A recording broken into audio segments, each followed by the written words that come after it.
अब देखिएगा, मैं आपको एग्जाम्पल नंबर 16 एक्सप्लेन कर रहा हूँ। अब हम क्वेश्चन करने वाले हैं जनरल मेथड के। अभी तक जो क्वेश्चन कर रहे थे उसमें जो लिमिट चल रही थी वो -पाई से +पाई चल रही थी या 0 से पाई चल रही थी। ये स्टैंडर्ड क्वेश्चन होते हैं। अब जनरल क्वेश्चन होते हैं। जनरल क्वेश्चन में आपकी लिमिट जो है कुछ भी हो सकती है। देखिएगा, जैसे एग्जाम्पल नंबर 16 है, ft = 3 वैल्यू दी हुई है। 0 k > 0 वैल्यू तब है जब -2 से 1 जा रही है t की लिमिट। वेरिएबल x की बजाय t हो चुका है और -1 से +1 में वैल्यू k है, 1 से 2 में वैल्यू 0 है और विद पीरियड कैपिटल T = 4 है। आपकी सुविधा के लिए मैंने अपना जनरल फार्मूला फूरियर सीरीज का लिख दिया है। फूरियर सीरीज का जनरल फार्मूला लिख दिया है। अब इसे देखिएगा, मैं चेंज करने जा रहा हूँ फूरियर सीरीज में। अपने रिक्वायरमेंट में इस फार्मूले को बदल देता हूँ। अब ये वाला फार्मूला आप यहाँ पर देखिएगा, यहाँ पर जो पीरियड मिला हुआ है आपको, यहाँ पर पीरियड आपको कैपिटल T = 4 पीरियड मिला हुआ है। ये जो फंक्शन हमने डिफाइन किया था, ये जो जनरल फार्मूला लिखा हुआ था, ये फार्मूला तब डिफाइन हुआ था जब -c x c था। यानी कि जब x की वैल्यू -c से +c तक रन कर रही थी, तब हमारा ये फूरियर का जनरल फार्मूला लिखा गया था। अब यहाँ देखिएगा, x की जगह देखिएगा आपका वेरिएबल t है। x की जगह जो आपका वेरिएबल है वो t है। यानी कि आप फार्मूले में जो वेरिएबल x है उस वेरिएबल को t में आप कन्वर्ट कर दीजिएगा। पहला काम तो ये हो जाएगा। और यहाँ पर जो पीरियड चल रहा था वो पीरियड था 2c। जो हमारा फंक्शन था उस फंक्शन का पीरियड 2c था, ठीक है ना। पीरियड 2c था, ठीक है ना। अब यहाँ देखिएगा, यहाँ लिमिट देखिएगा आपकी, यहाँ स्टार्टिंग में देखिएगा, लास्ट में देखिएगा, यहाँ लिमिट चल रही है -2 t <2। अब यहाँ से देखिएगा, यहाँ से कंपेयर कीजिएगा तो c की वैल्यू हमारी 2 हो जाती है। c की वैल्यू हमारी 2 हो जाती है। और यहाँ से इस चीज़ को कंपेयर करिएगा, पीरियड 2 से है, यहाँ पीरियड 4 है, तो tc = 4 रखते हैं तो c = 2 हो जाता है। तो एक वैल्यू ये क्लियर हो जाती है कि अपना फार्मूला जनरेट करने के लिए हम c की जगह जो है वो 2 रखने जा रहे हैं, है ना। और जो वेरिएबल x है उस वेरिएबल x को स्मॉल t में कन्वर्ट करने जा रहे हैं। तो अब हमारा ये फार्मूला है फूरियर सीरीज ए। fx है, fx की जगह आप ft कर दीजिएगा, ये एज इट इज रहेगा। अब देखिएगा cos r/x है, x की जगह आप स्मॉल t कर दीजिएगा और यहाँ c पड़ा हुआ है, c की जगह आप 2 कर दीजिएगा। यहाँ भी वेरिएबल जो x है उसकी जगह t कर दीजिएगा और c की जगह जो वेरिएबल है कांस्टेंट 2 डाल दीजिएगा। बाकी सब ऐसा का ऐसे रहेगा। ar = 1/c, ये हो जाएगा 1/2 हो जाएगा। लिमिट हो जाएगी -2 से 2 हो जाएगी और cos r/x की जगह स्मॉल t हो जाएगा, c की जगह 2 हो जाएगा और यहाँ dx की जगह dt हो जाएगा। और यहाँ dr में देखिएगा, ये 1/2 हो जाएगा, ये -2 हो जाएगा, यहाँ 2 हो जाएगा, यहाँ fx भी बदलेगा, ft हो जाएगा, यहाँ पर भी फंक्शन आपका ft हो जाएगा और जो x वेरिएबल है x वेरिएबल की जगह स्मॉल t हो जाएगा और c की वैल्यू 2 हो जाएगी और dx की जगह dt हो जाएगी। अब आपने ये देखा कि मैंने जनरल फार्मूले से अपने लिए फार्मूला किस तरह से बनाया है। अब जैसे आगे के एग्जाम्पल अगर आप करेंगे तो बुक से आपको हेल्प लेने की ज़रूरत नहीं है। जिस तरह से मैंने जनरल फार्मूला लेकर के उसमें पीरियड की वैल्यू डाल करके c की वैल्यू डाल करके अपना फार्मूला बनाया है, उसी तरह से आप भी जो है अपना फार्मूला बना करके आगे इंटीग्रेशन कर सकते हैं। अब देखिएगा, अब यहाँ से ar की वैल्यू देखिएगा, ar = है 1/2। अब यहाँ से देखिएगा -2 से +2 इंटीग्रेशन की लिमिट जा रही है। -2 से लिमिट में 3 भागों में तोड़ेंगे। -2 से आप जब 1 जाएंगे तो वैल्यू 0 हो जाएगी, 1 से 2 जाएंगे तो अभी वैल्यू 0 हो जाएगी, लेकिन जब -1 से +1 जाएंगे तो वैल्यू आपकी k हो जाएगी। तो इंटीग्रेशन की लिमिट 3 भागों में टूट रही है, -2 से 1, ठीक है। यहाँ पर मेरे थोड़े से गलत लिखा हुआ है क्वेश्चन में, ये -2 से -1 है। तो पहली लिमिट -2 से -1 जाएगी, उसमें वैल्यू 0 हो जाएगी। फिर नेक्स्ट लिमिट 1 से 2 जाएगी, उसमें -1 से +1 जाएगी तो उसमें वैल्यू k आ जाएगी। फिर नेक्स्ट लिमिट पे जाएगी वो 1 से 2 जाएगी, उसमें वैल्यू 0 आ जाएगी। तो 2 पद मेरे 0 में चले जाते हैं। अब एक मेरा इंटीग्रेशन बच जाता है। अब मेरे पास ar की वैल्यू में आ जाएगा, लिमिट हो जाएगी -1 से +1, ft की वैल्यू में k आ जाएगा और यहाँ हो जाएगा cos r/t टी अपॉन 2 और यहाँ डी टी आ जाएगा। अब देखिएगा -1 से +1 है, माइनस का कॉस पर कोई फर्क नहीं है तो प्रॉपर्टी लगा दीजिएगा। ये हो जाता है 1/2 हो जाता है, इंटीग्रेशन 0 to 1 हो जाएगा, के बाहर आ जाएगा और ये हो जाएगा cos r pi T upon 2 D T. अब यहाँ 2 से 2 कट जाता है आपका। अब यहाँ पर इंटीग्रेशन कर दीजिएगा कि जब आप cos r पाई टी का इंटीग्रेशन करेंगे तो साइन हो जाएगा, तो यहाँ पर आपको मिलेगा 2/r पाई और यहाँ पर बन जाएगा sign r pi T upon 2 और लिमिट हो जाएगी 0 to 1। लोअर लिमिट तो बेकार हो जाएगी, साइन 0 पर वैल्यू 0 हो जाएगी। अब यहाँ पर आपके AR की वैल्यू मिलेगी 2k अपॉन r पाई आ जाएगा, 2k अपॉन r पाई आ जाएगा और अपर लिमिट स्मॉल t की जगह डाल दीजिएगा, तो यहाँ हो जाएगा साइन r पाई अपॉन 2। आप देखिएगा यहाँ फिर वही प्रॉब्लम आ रही है, अगर आप AR में r की जगह 0 रखते हैं तो साइन 0 0 हो जाएगा और अपॉन में भी 0 हो जाएगा, तो ये 0/0 है, ये इंडिटरमिनेट फॉर्म है। ऐसे केस में आपको a0 जो है वो अलग जा करके निकालना होगा। अब यहाँ पर कंडीशन आप लगा देंगे r ≠ 0, यानी कि r के यहाँ सारे मान रख सकते हैं लेकिन आप यहाँ 0 नहीं रख सकते, ठीक है ना। अब देखिएगा यहाँ पर r = 1 2 3 रखेंगे तो देखिएगा साइन π/2 होगा, साइन π/2 तो प्लस का 1 होगा, लेकिन जब r की जगह आप 2 रखेंगे तो साइन पाई बनेगा, साइन पाई की वैल्यू 0 हो जाएगी, 3 पर फिर वैल्यू आएगी, 4 पर वैल्यू फिर 0 आ जाएगी, सही है ना। तो यहाँ से हमें वैल्यू मिलेगी a2 = a4 = a6 and so on = 0, यानी कि जब r की जगह आप 2 4 6 8 रखेंगे तो सारी वैल्यू आपकी 0 में चली जाएंगी। अब a1 रख दीजिएगा, a1 जब आप a1 रखते हैं तो 2k अपॉन पाई हो जाता है, ये साइन π/2 हो जाएगा, तो ये वैल्यू आ जाएगी आपकी 2k अपॉन पाई आएगी। जब आप a3 रखेंगे तो ये हो जाएगा 2k अपॉन 3 पाई हो जाएगा, यहाँ आ जाएगा साइन 3 π/2, साइन 3 π/2 की वैल्यू माइनस का 1 होती है, तो ये आ जाएगा माइनस का 2k अपॉन 3 पाई। पहले प्लस आया फिर माइनस आया, फिर इसी तरह से होता रहेगा, फिर प्लस आएगा फिर माइनस आएगा, यानी कि जब हम a5 की वैल्यू निकालेंगे तो वो 2k अपॉन 5 पाई आएगी, a7 की वैल्यू निकालेंगे तो -2k अपॉन 7 पाई आएगी एंड सो ऑन। अब इस तरह से a1 वाले जो कॉफिशिएंट है वो आपके सारे आ चुके हैं।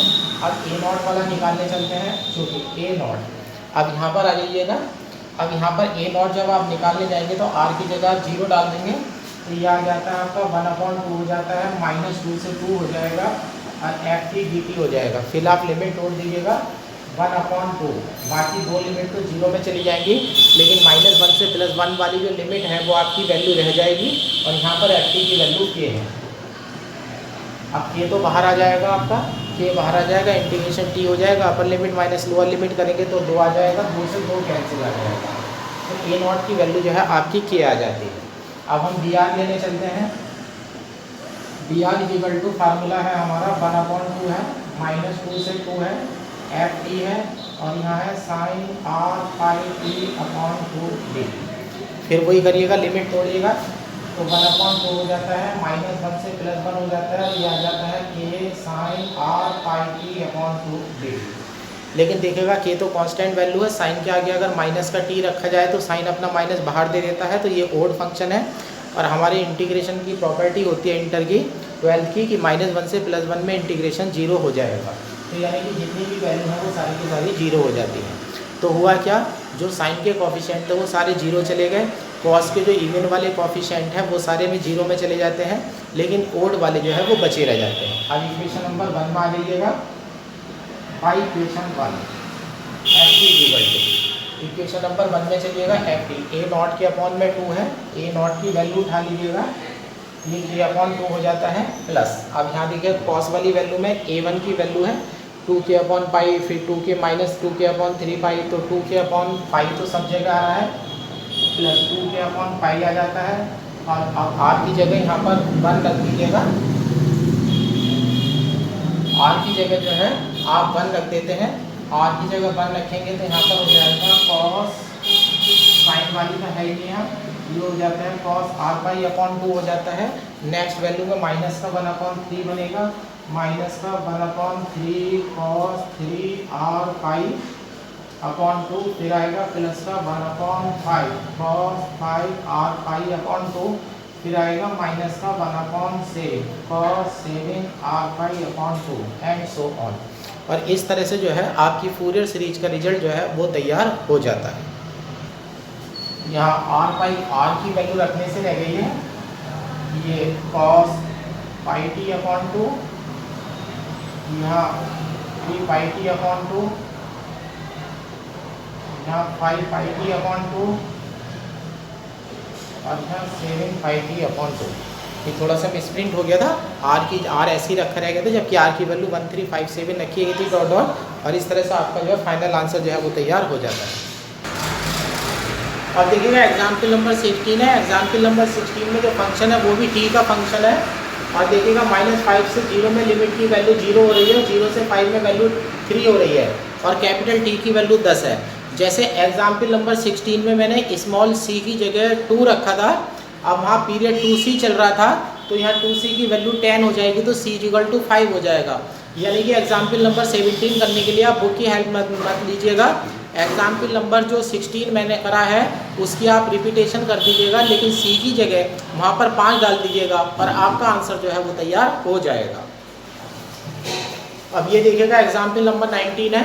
एग्जाम्पल नंबर 19 में वैल्यू आपको मिली हुई है fx = x + x² for -π less than x less than π, और फिर ये वैल्यू 6 प्रूव करनी है, π² / 6 = 1 + 1/2² + 1/3² एंड सो ऑन। ठीक है, अब इस तरह का क्वेश्चन इससे पीछे वाली वीडियो में भी एक्सप्लेन किया गया था, जिसमें पाई के लिए वैल्यू निकालने के लिए बताई थी, फोरियर थ्योरम यूज़ करी थी।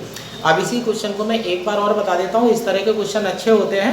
अब इस क्वेश्चन को मैं पूरा कर देता हूँ। ये जिस तरह से एग्जाम्पल नंबर 19 है, बिल्कुल उसी का डुप्लीकेट जो है एग्जाम्पल नंबर 18 है। आप जो नोटेशन यूज़ करेंगे वो बुक वाली नोटेशन नहीं यूज़ करेंगे, नोटेशन आप यही वाली यूज़ करेगा जिस तरह से मैं आपको नोटेशन यूज़ करा रहा हूँ, क्योंकि अलग अलग नोटेशन यूज़ करने से ऐसे लगता है कि अलग अलग बुक से अलग अलग मेथड से क्वेश्चन किए गए हैं। आप एक जैसी अगर नोटेशन यूज़ करते हैं तो सबको लगता है कि एक ही तरीके का क्वेश्चन जो है वो चलता चला जा रहा है। ठीक है, इससे हमारे अंदर कॉन्फिडेंस भी बढ़ता है कि जितने भी क्वेश्चन हैं वो सब अलग अलग नहीं है, सारे क्वेश्चन बिल्कुल एक जैसे हैं। अब ये मैंने फूरियर सीरीज का फार्मूला खोल दिया है, और यहाँ AR है और ये BR है। अब हम AR की वैल्यू खोलने चलते हैं। AR = 1/π है, -π से +π है। फंक्शन की वैल्यू देख लीजिएगा, ये हो जाता है x + x² cos rx dx। अब देखिएगा यहाँ पर मैं 12 की इंटीग्रेशन की प्रॉपर्टी लगाने वाला हूँ। जो लिमिट मेरी जा रही है वो -π से +π जा रही है। कॉस पर देखिएगा माइनस का कोई फर्क नहीं पड़ता है, लेकिन एक टर्म x है और एक टर्म x² है, तो x तो मुझे माइनस बाहर दे देगी, तो ये वाला टर्म मेरा ओड फंक्शन है, तो ये वाला इंटीग्रेशन जो है वो 0 में चला जाएगा। मैं प्रॉपर्टी लगा देता हूँ। जब इंटीग्रेशन का प्रॉपर्टी लगाता हूँ तो 2 से π हो जाता है, लिमिट मेरी 0 to π हो जाएगी, ये वाली टर्म मेरी हट जाएगी, और यहाँ पर हो जाएगा मेरा x² cos rx dx। अब ये मेरा फर्स्ट फंक्शन हो जाता है और ये मेरा सेकंड फंक्शन हो जाता है। अब इसमें आप इंटीग्रेशन बाई पार्ट्स लगाइएगा, तो 2/π first as it is, integration of second x² हो जाता है, sin rx/r हो जाता है, लिमिट 0 to π हो जाती है। फार्मूले का माइनस आ जाता है, बाहर से 2/π जा रहा है, 0 to π। x² का डिफरेंशिएशन आप कर देते हैं 2x, और इनटू सेकंड का इंटीग्रेशन हो जाता है sin rx/r dx। अब देखिएगा यहाँ sin r पाई की वैल्यू भी 0 होगी, sin 0 की वैल्यू भी 0 होगी, तो ये टर्म आपकी हट जाती है। तो यहाँ पर आपका 2 × 2 = 4 -4/π r बाहर आ जाता है। अब ये हो जाता है आपका इंटीग्रेशन 0 to π हो जाता है x sin rx dx first second.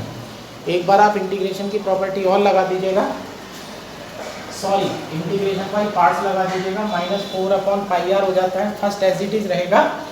Second का इंटीग्रेशन करेंगे तो ये हो जाएगा -x cos rx/r, लिमिट हमारी 0 to π हो जाती है। फार्मूले का माइनस आएगा, ये माइनस बाहर से आ रहा है, तो ये हो जाता है 4/πr। इंटीग्रेशन की लिमिट 0 to π है, x का डिफरेंशिएशन 1 हो जाएगा, और ये हो जाएगा -cos rx/r dx। अब यहाँ देखिएगा माइनस से माइनस कट जाता है, माइनस माइनस तो प्लस हो जाएगा, ये हो जाएगा 4/πr² आ जाएगा। अपर लिमिट जब आप रखने जाएंगे तो ये हो जाएगा cos r पाई, लेकिन जब लोअर लिमिट रखने जाएंगे तो यहाँ पर देखिएगा जीरो पड़ा हुआ है, तो पूरी टर्म आपकी जीरो में चली जाएगी, ये टर्म हट जाती है आपकी। यहाँ हो जाता है -4/5 आर क्यूब हो जाता है, sine are x upon r, limit 0 to pi हो जाएगी। यहाँ भी देखिएगा ये वाली वैल्यू आपकी बेकार हो जाती है, साइन जीरो पे ही वैल्यू जीरो बनेगी, साइन आर पाई पे ही वैल्यू जीरो बनेगी। तो आपकी ए आर की वैल्यू बन जाती है 4 cos आर पाई की वैल्यू डाल देते हैं -1 to the power r upon 5 into r square. देखिएगा फिर कोई पोजीशन आ रही है, इसमें आर की जगह आप जीरो अगर रखेंगे तो इनफाइनाइट आ जाएगा, जो कि पॉसिबल नहीं है। तो यहाँ पर कंडीशन अप्लाई हो जाएगी r is not equal to zero. तो ये r is not equal to zero पर कंडीशन अप्लाई हो रही है। अब हम ए नॉट अलग जा करके निकालते हैं। ए नॉट के लिए आ जाइएगा, अब यहाँ पर आइएगा, आर की जगह जीरो रखिएगा, तो ये 1/5 हो जाएगा, -पाई से पाई हो जाएगा, और ये एफ एक्स डी एक्स हो जाएगा। 1/5 -पाई से +पाई हो जाता है, एफ एक्स की value x plus x square D x हो जाती है। अब एक्स आपका ओड फंक्शन है, इसे जीरो में ले जाइएगा, तो 2/5 हो जाता है, इंटीग्रेशन की लिमिट 0 to पाई हो जाती है, एक्स स्क्वायर डी एक्स हो जाता है। एक्स स्क्वायर का इंटीग्रेशन करेंगे तो x³ आएगा, तो ये आ जाता है आपका 2π², एक पाई से पाई कट जाएगा अपॉन 3। इस तरह से ए नॉट की जो वैल्यू है आपकी 2π² अपॉन 3 आ जाती है। ए आर भी आपके पास आ चुका है और ए नॉट भी आपके पास आ चुका है। एक लिमिट रखने में भी यहाँ देखिए गड़बड़ हुई है, यहाँ पाई और आएगा, पाई से पाई कैंसिल होगा, ये करेक्शन और है थोड़ा सा, यहाँ पाई लिखने से रह गया था, तो पाई से पाई कैंसिल हो जाता है, तो ए आर की वैल्यू 4 - 1 की power r upon are square बन जाती है। अब देखिएगा बी आर की वैल्यू लेने चलते हैं, 1/पाई -पाई से pi F X sine are x D X. B R लेने चलते हैं, तो ये हो जाता है 1/पाई -पाई से पाई एफ एक्स की वैल्यू हो जाती है x upon x square sine are x D x. अब देखिएगा हम दोबारा इंटीग्रेशन की प्रॉपर्टी लगाने वाले हैं, लिमिट -पाई से +पाई जा रही है। देखिएगा साइन के आगे जब माइनस का एक्स रखेंगे तो माइनस बाहर आएगा, एक्स आपको माइनस देगा तो अब की बार उल्टा होगा, माइनस की मल्टीप्लाई करके प्लस हो जाएंगे। तो जो एक्स स्क्वायर वाला फंक्शन है वो इवन ओड फंक्शन होगा, और एक्स वाला जो फंक्शन होगा वो इवन फंक्शन हो जाएगा। अब यहाँ पर आप प्रॉपर्टी लगा दीजिएगा, तो ये 2/पाई बाहर आ जाएगा, 0 to पाई हो जाएगा, यहाँ एक्स ये वाली टर्म आप जीरो में चली जाएगी क्योंकि बाहर से माइनस आ रहा है, तो ये हो जाता है x sine are x D x. अब आप इंटीग्रेशन बाई पार्ट लगा देते हैं, फर्स्ट एंड सेकेंड, तो यहाँ पर वैल्यू बन जाती है 2/पाई बन जाता है एक्स, यहाँ इंटीग्रेशन कर देंगे तो ये हो जाएगा -cos r x upon r. फार्मूले का माइनस आता है, जब आप इंटीग्रेशन करेंगे तो एक माइनस फिर प्लस हो जाएगा, उस समय cos आर एक्स बन चुका होगा, एक इंटीग्रेशन और करेंगे आप sine are x upon are square, और इंटीग्रेशन की लिमिट 0 हो जाएगी। इस लास्ट वाली टर्म में जब आप साइन 0 रखेंगे तो भी वैल्यू 0 आएगी, और साइन पाई रखेंगे तो भी वैल्यू 0 आएगी, तो ये वाली टर्म आपकी हट जाती है। तो आपकी पास वैल्यू बनती है 2/पाई, यहाँ पर माइनस का पाई बनता है, माइनस का पाई बन जाता है, cos are pi upon r बन जाता है, 0 रखेंगे तो वैल्यू 0 हो जाएगी, पाई से पाई कैंसिल हो जाता है, तो ये बनता है -2 cos आर पाई की value -1 to the power r upon R आ जाती है। अब देखिएगा आपके पास ए आर भी आ चुका है, ए नॉट भी आ चुका है, और बी आर भी आ चुका है। अभी मैंने क्वेश्चन मिटाया नहीं है प्रूव करके दिखाने के लिए, अब यहाँ पर वैल्यू रखने जाना है।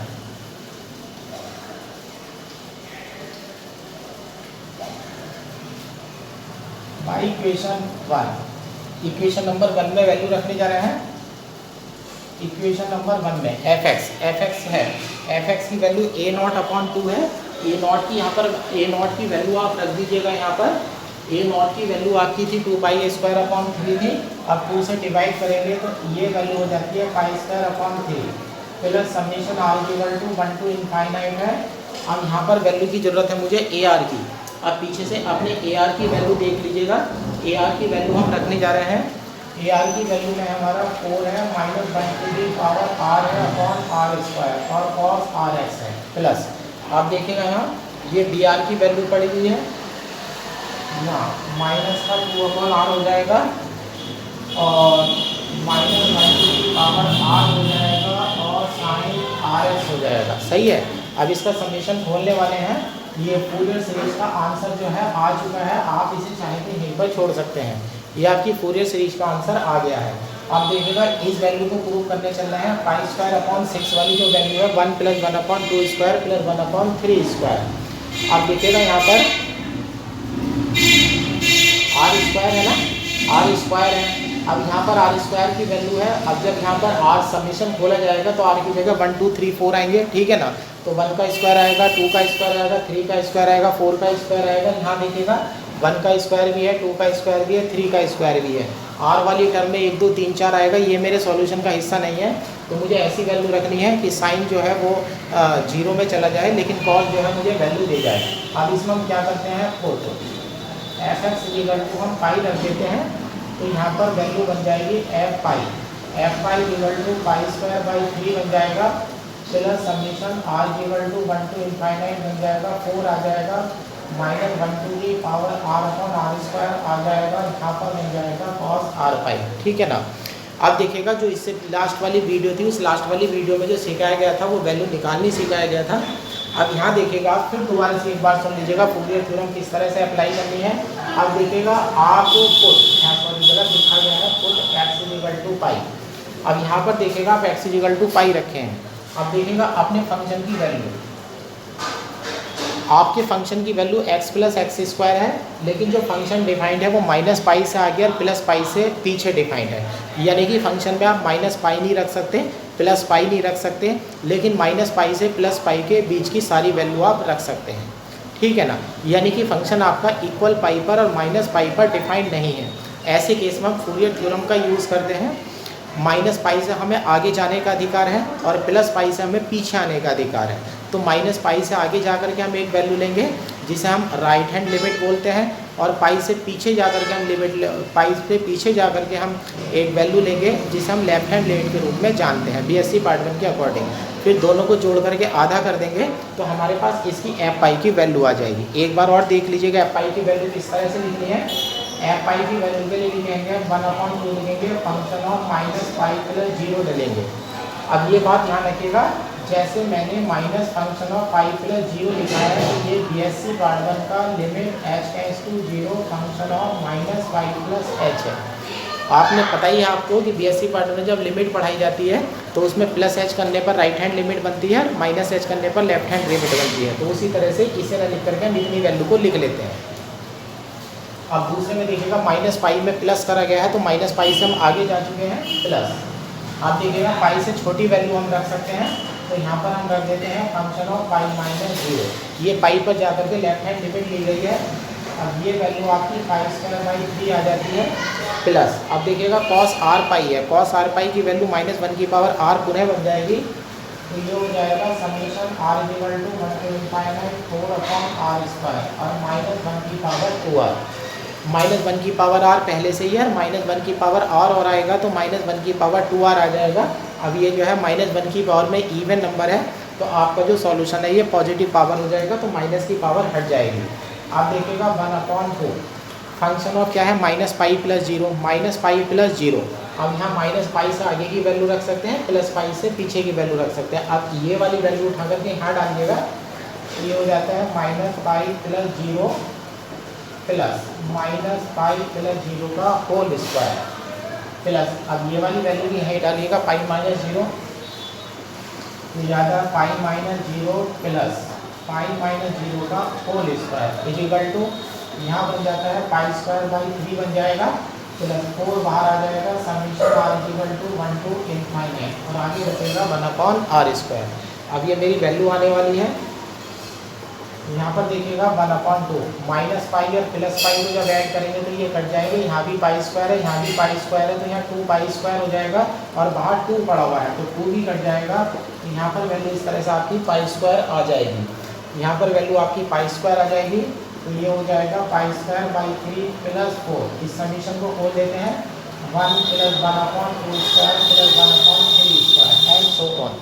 अब यहाँ पर देखिएगा पाई स्क्वायर में से पाई स्क्वायर बाई 3 घटा दीजिएगा, तो ये हो जाता है 2 पाई square by 3, 1 plus 1/2 square plus 1/3 square and so on. अब यहाँ पर मल्टीप्लाई का 4 बचा हुआ है, अब 4 भी इधर ले आइएगा। ये वैल्यू हो जाती है पाई square by 6, 1 plus 1/2 square plus 1/3 square and so on. ठीक है, अब ये वैल्यू जो है आपकी प्रूव हो जाती है। ये फिर मैं दोबारा कहना चाहूँगा, इस तरह का क्वेश्चन जब फिजिक्स में ये चैप्टर पहले ये चैप्टर बीएससी पार्टनर में फिजिक्स में पढ़ाया जाता था तो उस समय इस तरह के क्वेश्चन जो है बहुत आते थे, लेकिन मैथ में अभी तक क्वेश्चन इसका इस तरह का नहीं आया है जिसमें वैल्यू प्रूव करने के लिए दी जाती है, क्योंकि मैथ में और भी बहुत से काम होते हैं। मैथ में तो सिर्फ ये कहता है एक फंक्शन दे देता है और हमें कह देता है कि उसकी फूरियर सीरीज जो है वो खोल दीजिएगा, इतना ही क्वेश्चन आ जाता है। लेकिन सीखने ये भी चाहिए, ये क्वेश्चन थोड़े से अच्छे होते हैं। अभी लास्ट एग्जाम्पल और देख लीजिएगा, एग्जाम्पल नंबर 20। एफ एक्स की वैल्यू -1 है for minus lambda less than x less than 0 और एफ एक्स की वैल्यू 0 है एक्स इजिकल टू 0 पर। इसकी जरूरत तो हमें कहीं नहीं पड़ेगी। एफ एक्स इजिकल टू 1 है for 0 less than x less than lambda के लिए, ठीक है। अब एक बार मैं आपके सामने एक बार फार्मूला बदल करके और दिखा देता हूँ। और जो पीरियड दिया गया है, पीरियड हमें दिया गया है 2 लैम्डा, जो पीरियड है वो हमें 2 लैम्डा दिया गया है। अब देखिएगा यहाँ पर मैंने फूरियर का सीरीज का फार्मूला लिख दिया है। ये जो फूरियर सीरीज लिखी गई थी, ये फूरियर सीरीज तब लिखी गई थी जब -c less than x less than c चल रहा था, सही है ना। ये फूरियर सीरीज का जनरल फार्मूला है। मैं फिर एक बार आपको बदलना सिखा देता हूँ।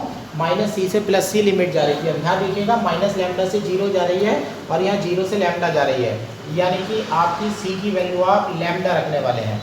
तो आप अपना ओरिजिनल फूरियर जो सीरीज का जो फार्मूला है उसमें चेंज कर दीजिएगा, c की जगह लैम्डा रखते हैं। तो एफ एक्स इजिकल टू ऐसे कैसे रहेगा, यहाँ cos r pi x upon lambda हो जाएगा, sine r pi x upon lambda हो जाएगा। ए आर की वैल्यू में यहाँ लैम्डा हो जाएगा, यहाँ बी आर की वैल्यू में भी यहाँ लैम्डा हो जाएगा। यहाँ लिमिट जो चल रही है ये 1 अपॉन लैम्डा होगा, यहाँ लिमिट माइनस लैम्डा से प्लस लैम्डा हो जाएगी और यहाँ भी लिमिट माइनस लैम्डा से प्लस लैम्डा हो जाएगी और यहाँ पर वैल्यू 1 अपॉन लैम्डा हो जाएगी, ठीक है।